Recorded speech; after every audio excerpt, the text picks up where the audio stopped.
오늘 우리에게 주신 하나님 말씀 마가복음 1장 1절부터 8절까지 말씀입니다. 마가복음 1절부터 8절까지의 말씀 봉독합니다. 하나님의 아들 예수 그리스도의 복음의 시작이라. 선지자 이사야의 글에 보라, 내가 내 사자를 내 앞에 보내노니 그가 내 길을 준비하리라. 광야에 외치는 자의 소리가 있어 이르되 너희는 주의 길을 준비하라. 그의 오실 길을 곧게 하라. 기록된 것과 같이 세례 요한이 광야에 이르러 죄사함을 받게 하는 회개의 세례를 전파하니 온 유대 지방과 예루살렘 사람이 다 나아가 자기 죄를 자복하고 요단강에서 그에게 세례를 받더라. 요한은 낙타토롯을 입고 허리에 가죽띠를 띠고 메뚜기와 석청을 먹더라. 그가 전파하여 이르되 나보다 능력 많으신 이가 내 뒤에 오시나니 나는 굽혀 그의 신발끈을 풀기도 감당하지 못하겠노라. 나는 너희에게 물로 세례를 베풀거니와 그는 너희에게 성령으로 세례를 베푸시리라. 아멘. 8절까지의 말씀 함께 읽었습니다. 네, 오늘 이렇게 송구 영신 예배를 드리게 됐습니다. 또 마가복음을 이제 새롭게 시작하면서 마가복음의 첫 선포가 어떻게 보면 또 우리에게 새로움으로 다가옵니다. 1장 1절의 말씀에 나와 있는 것처럼 하나님의 아들 예수 그리스도의 복음의 시작이다 라고 선포하면서 이 복음서가 시작이 됩니다. 예수님의 복음이 시작된다. 예수님이 그리스도라고 하는 이 복음이 세상에 울려 퍼지기 시작했다는 것을 말씀하고 있죠. 이것은 그 2000년 전에 교회 공동체를 통해서 혹은 예수님의 어떤 입으로 또 제자들에게 선포됐던 그 과거의 시간의 어떤 시점에서만의 시작이 아니라 사실 지금 우리에게도 시작을 알리고 있습니다. 이 복음서를 통해서 예수님의 세계가 과연 어떤 것인가, 이 복음의 세계가 과연 어떤 것인가를 우리가 다시 새롭게 그 세계 안으로 뛰어들기를 원합니다. 이 송구영신 말씀 그대로 한 해를 보내면서 그 한 해를 돌아보면서 지나갔던 일들을 이제 흘려보내고 새로운 새 시간을 맞이하는 그런 시간을 우리가 보내고 있는데, 그때 이 오늘 말씀 1절부터 8절까지의 말씀을 읽으면서 눈에 들어오는 인상적인 단어가 시작이라는 단어와 또 광야라는 단어입니다. 왜 복음의 시작을 선포하면서 하나님의 나라, 하나님의 통치, 이것이 우리에게 임하고 있다는 이 복음이 시작되면서 하필이면 그 복음이 외쳐지는 장소로 광야부터 이야기가 시작이 될까? 이것이 어떻게 보면 우리에게 궁금증을 일으키는 부분입니다.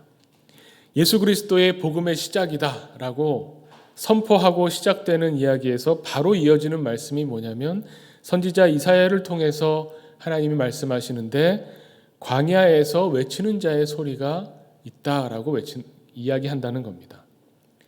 시작을 광야에서 시작하는 거죠. 여기서 말하는 이 광야, 구약 성경을 보면 구약 성경에 광야에 관한 이야기들이 많이 얽혀 있다는 것을 우리가 보게 됩니다. 사실 아브라함이 어떻게 보면 우리 믿음의 조상인데요. 아브라함이 본토 친척 아비의 집을 떠나서 하나님이 가라고 하신 그 땅으로 내려와 봤더니 물론 이 가나안 땅을 젖과 꿀이 흐르는 땅이라고 표현하기도 하지만 사실은 맞닥뜨린 그 많은 광활한 그 땅은 많은 부분이 또 광야라는 겁니다.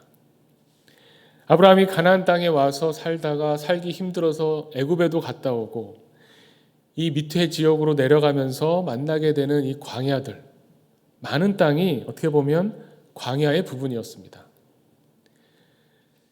또 구약의 이야기를 보면 그 야곱이 이 형 에서를 피해서 도망갈 때 어떻게 보면은 이제 그 외가죠, 리브가의 그 어머니의 그 친척들이 사는 곳으로 갈 때도 이 광야를 지나갑니다. 이 광야를 지나가면서 어떻게 보면 안전하고 안락한 부모님의 집을 떠나서 걸어가는 그 길, 그 광야의 길 한가운데서 사실 하나님을 만나죠. 꿈에서 하나님을 만나서 그 장소를 뭐라고 기념하냐면 내가 이곳에서 하나님을 만났다. 하나님의 집이라고 하는, 베델이라고 하는 이름으로 기억을 합니다. 또 이 광야 하면 생각나는 사람이 모세입니다. 모세는 애굽에서 그 문명이 발달하고 많은 사람들이 있는 그곳에서 왕자로 살다가 쫓겨나서 어떻게 보면 광야를 떠돌게 됩니다. 그러다가 미디안의 이 제사장을 만나서 거기서 결혼하고 정착했지만 이 모세의 일생 중에서 40년의 시간을 이 광야에서 그것도 장인의 양을 치면서 보내는 것을 우리가 알고 있죠. 그런데 그 광야에서 모세가 양을 치던 중에 하나님을 만납니다. 광야가 어떻게 보면 40년 동안 양을 치던 그 광야가 모세에게는 괴로움의 시간이고 고통의 시간이었을 수 있지만 그 고통과 괴로움과 어떻게 보면 시간을 낭비하고 있는 것 같은 덧없이 흘러가는 시간인 것 같았던 바로 그때 그 장소에 하나님이 임재하셔서 하나님과 만나게 됩니다. 광야라고 하는 것은 그래서 어떻게 보면 하나님을 만나는 그 시작점으로서 우리가 하나님을 언제 만날까? 언제 더 강렬하게 체험할까? 하는 것을 생각해 볼 때에 광야라고 하는 장소, 광야라고 하는 시간, 이 시간과 장소가 어떻게 보면 하나님을 만나게 되는 그런 시작점으로 우리에게 다가올 수 있습니다. 지난 1년을 돌이켜봤습니다. 송구영신 예배를 준비하면서 2021년을 어떻게 보냈나, 우리 교우들도 아마 각자 2021년을 시작하면서 계획을 세우셨을 겁니다. 또 어떤 기대가 있었을 겁니다. 2020년을 코로나로 정말 순식간에 어떻게 보면 2020년 어떻게 지나갔는지 기억이 잘 안 나죠. 그렇게 보내고 나서 2021년은 좀 달라지겠지, 좀 바뀌었으면 좋겠다라는 마음을 품고 시작했었습니다. 그러면서 2021년 우리 교회도 말씀을 정하면서 긍휼을 따라 때를 따라서 하나님의 은혜를 받기 위해서 은혜의 보좌로 계속 나아가자는 말씀을 정해서 예상되는 어려움들이 있음에도 불구하고 하나님 앞에 끊임없이 나아가고자 노력하는 한 해로 삼았었습니다. 얼마나 그 하나님의 은혜의 보좌 앞으로 가까이 다가갔는지 아마 각자 교우들의 생각과 평가가 있을 거라고 봅니다. 교회적으로 보면 사실 2021년 1월부터 온라인 예배로 시작했죠. 이 송구영신 예배를 온라인 예배로 시작하고 1월부터 온라인으로만 예배를 드렸었습니다. 그러다가 이제 2월 중순부터 다시 현장 예배를 시작했고 교육부는 3월부터 모여서 예배를 드리기 시작했죠. 그때 참 감사했습니다. 왜냐하면 사순절과 부활절을 그래도 현장 예배를 할 수 있었던 때였습니다. 그리고 그래도 그 현장 예배를 병행하면서 어떤 절기, 5월에 성령 강림절, 또 6월에 전교인 수련회 하면서 이제 7월에는 우리 특히 교육부의 여름 성경학교를 현장에서 다시 만나서 같이 수련회 시간을 가져봐야 되겠다 계획을 다 세우고 있었는데 7월부터 다시 4단계로 거리두기 4단계로 강화되면서 다시 온라인 예배로 바뀌게 됐죠. 그때 참 그 여름 계획을 많이 세우고 또 기대하고 있었는데 굉장히 실망스럽기는 했습니다. 근데 한 2주나 혹은 4주 정도 하고 지나면 되겠지 생각했다가 그것이 10월까지 갔죠. 7월부터 10월까지 온라인 예배를 계속 드리게 됐습니다. 그러다가 11월에 이제 다시 단계적으로 일상 회복을 하겠다고 해서 11월에 다시 모이기 시작하면서 이제는 그 위드 코로나 또 적응하면서 새로운 일들을 펼쳐 나가겠구나 생각을 하다가 다시 또 12월에 또 확진자가 많이 늘었죠. 이런 어떤 정말 지난 1년을 돌아보면 교회적으로도 현장에서 모일 수 있었느냐 없었느냐만 놓고 봐도 계속 이 변곡점들이 있었던 것 같습니다. 그래서 좋아지는 것 같다가 다시 나빠지고, 좋아지는 것 같다가 다시 나빠지고, 이런 몇 차례에 걸쳐서 어떻게 보면 굴곡을 올라갔다 내려갔다 하는 부분들을 겪었죠. 지난 1년이 물론 하나님 앞에 은혜의 보좌로 나아가기 위해서 힘썼던 시간이기도 하지만, 오늘 이 복음의 시작을 선포하시면서 하나님께서 광야를 이야기하시는 것을 읽으면서 이 광야가 이런 어떤 시간인가 보다라는 생각을 하게 됩니다.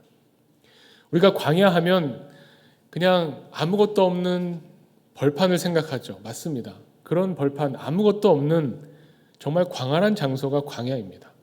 그런데 광야가 그냥 평지로 아무것도 없는 벌판만 있는 건 또 아닙니다. 광야를 이렇게 쭉 거쳐가다 보면 골짜기가 나옵니다. 이 골짜기는 아신 것처럼 만약 발을 헛디디면 저 깊은 데로 떨어질 것 같은, 오르락내리락 오르막도 있고 내리막도 있고 골짜기도 있고 여러 가지 다양한 어려움들이 펼쳐져 있는 것이 바로 광야입니다. 이런 광야를 걸어가면서 길이라도 좀 편했으면 좋을 텐데 길마저 어려워지는 그곳, 그 광야. 그런데 오히려 주님께서는 이 광야에서 외치는 자의 소리를 들으라고 말씀합니다. 하나님께서 예비하라고 주신 이 외치는 자의 소리, 이 소리를 들으려면 광야로 나가야 된다는 겁니다. 복음의 시작이 발현되려면 광야에서부터 이 소리를 들음으로 시작이 된다는 겁니다. 그런 의미로 본다면 이 광야는 정말 하나님을 체험할 수 있는 최적의 장소와 시간일 수도 있습니다. 모세가 하나님을 만났을 때 생각하면요, 그냥 40년을 거기서 보내면서 양을 쳤으니까요. 그냥 매일매일 똑같은 하루, 어제와 같은 오늘, 오늘과 같은 내일을 생각하면서 양을 치다가 평소와 똑같은 어떤 날이었는데 하나님을 만나게 됩니다. 그 사그라지지 않는 가시덤불의 이 불을 보면서 거기서 하나님을 만났는데, 그 광야에서 하나님을 만났을 때 참 놀라운 인상적인 말씀이 나오죠. 하나님이 모세에게 이렇게 말씀하십니다. 내가 선 땅은 거룩한 땅이니 내 발에서 신을 벗으라. 사실 그 광야를 수없이 돌아다녔습니다. 그 광야에서 수없이 양을 치고 오랜 시간을 보냈습니다. 원래 힘든 곳이야, 원래 어려운 곳이고 원래 아무것도 없는 곳이다 생각하면서 지냈는데, 하나님을 만나게 됐을 때 그 땅이, 바로 그 장소가 거룩한 곳으로 변화된 거죠. 내가 선 땅은 그냥 평소에 어렵고 힘든 땅이라고 여겼던 그 광야에 서 있는 너의 그 장소에서 신을 벗으라고 하나님 말씀하시는 겁니다. 하나님을 만나고 체험하게 되는 그때부터 복음이 시작되는 거죠. 온라인 예배가 어떻게 보면 어떤 이에게는 굉장히 어려움을 주는 그 시간일 수 있습니다.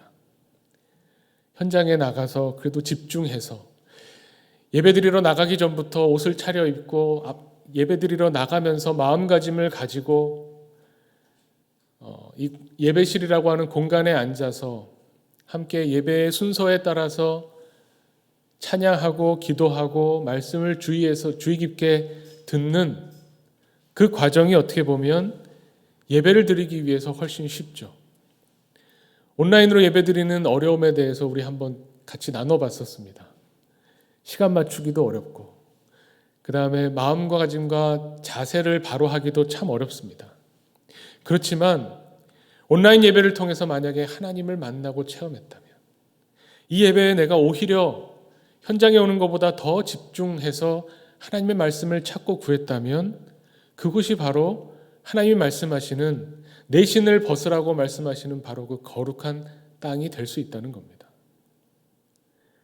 우리가 온라인이라고 핑계대고 코로나 방역 때문에 어렵다고 핑계대고 여러 가지 우리가 될 수 있는 핑계가 있지만, 사실 주님은 우리를 만나기를 원하시고 우리를 부르셨다는 겁니다. 오히려 광야에서 더 하나님을 만나기가 쉽다고, 여러 믿음의 선배들의 이야기를 보면 우리가 알게 되죠.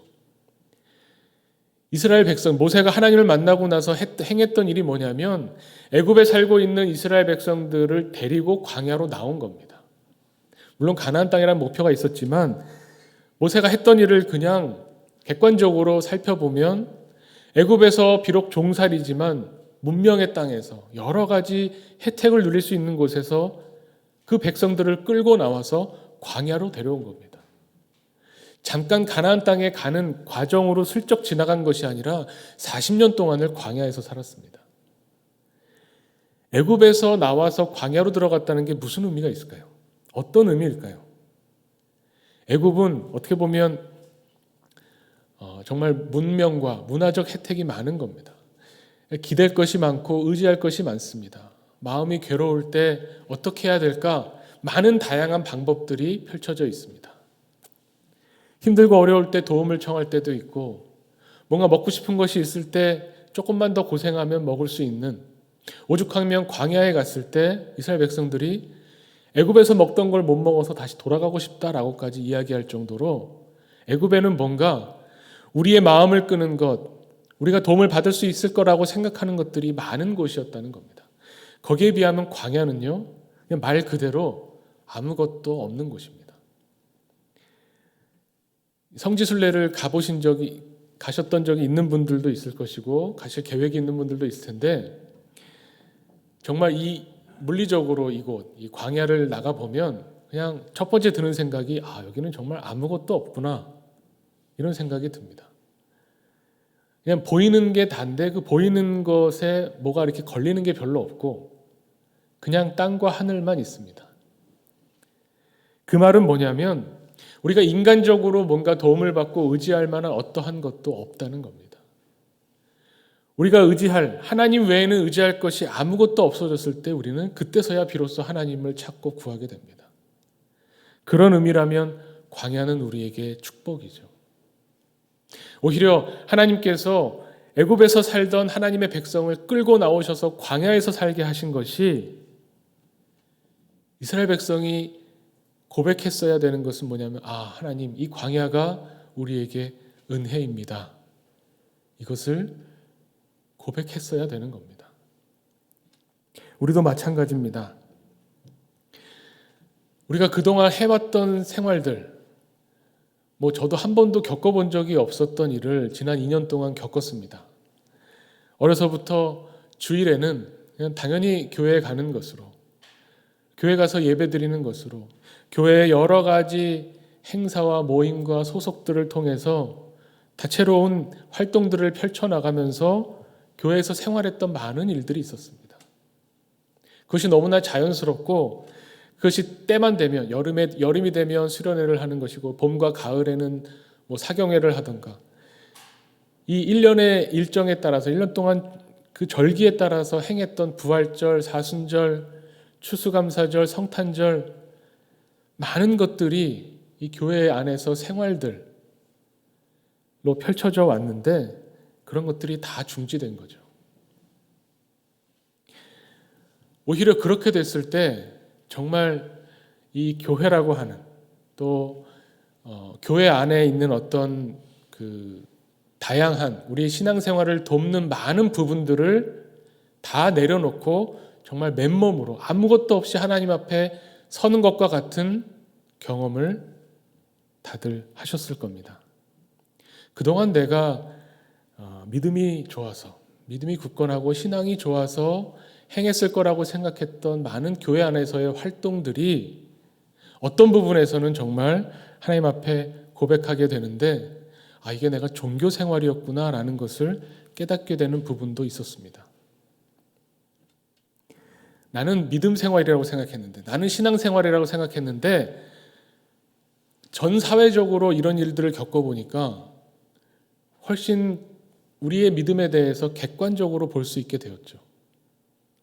객관적으로 보니 내가 종교 생활을 했었나? 라는 생각을 하게 됐다는 겁니다. 그렇다면 오히려 하나님이 우리에게 베풀어 주시니 광야와 같은 시간에 아무것도 의지하지 않고 어떤 교회의 행사나 프로그램이나 여러 가지 그런 것들을 다 내려놓고 정말 아무것도 없이 하나님만 바라보고 하나님만 의지하면서 하나님 앞에 서는 그런 경험을 하는 광야라면, 거기에서 하나님의 외치는 소리를 다시 듣게 된다면, 그러면 뭔가 우리에게 새로운 시작이 있지 않을까 하는 기대를 갖게 됩니다. 오늘 말씀처럼 복음의 시작을 광야에서부터 시작해서 이 광야에서 외치는 소리가 들려졌을 때 사람들의 반응이 하나 보이죠.